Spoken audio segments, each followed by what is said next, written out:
জামাতে ইসলাম এদের নাম, মানে জামার মধ্যে ইসলাম। আমি জামাতের করোনা নিয়ে এক সেকেন্ড এই পৃথিবীতে বাঁচতে চাই না। আমার নাম ফজলুর রহমান। বললো ধর্মের বিরুদ্ধে কথা বলেন না, আমি ধর্মের বিরুদ্ধে কথা বলি না। আমি মুসলমান, আমি আল্লাহ রসুলের বিশ্বাসী মানুষ, আমি কোরআনে বিশ্বাসী মানুষ।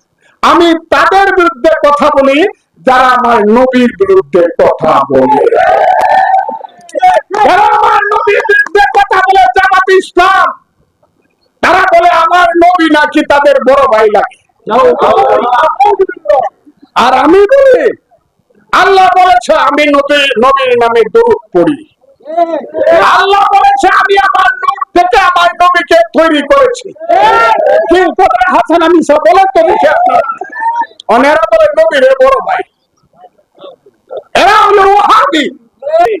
আমি তাই জামাতের ওই ধর্ম, যে ধর্মকে বলা হয় জামার মধ্যে ধর্ম, এদের নামটা কি জামাতে ইসলাম না?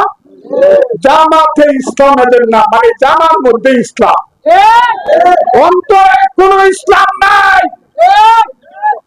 আসল ইসলাম হলো সুফিবাদের, এটা হলো কালবের মধ্যে ইসলাম। আমি সেই ইসলামের পক্ষ।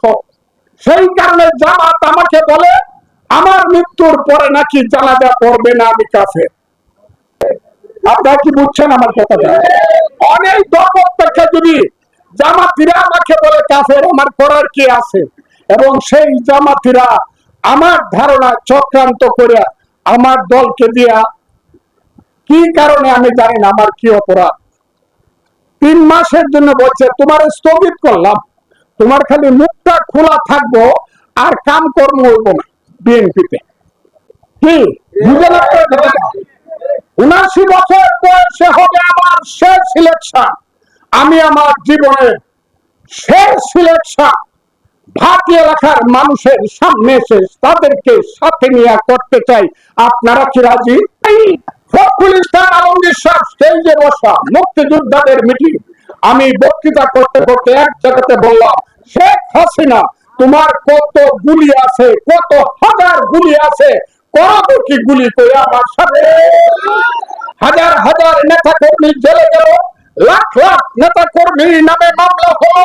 আর আমি ফজলুর রহমান বললাম আমি কোথাও যাব না, মৃত্যু অথবা হাসিনার পতন, দুইটার একটা হবে, হয় আমার মৃত্যু না হয় শেখ হাসিনার পতন।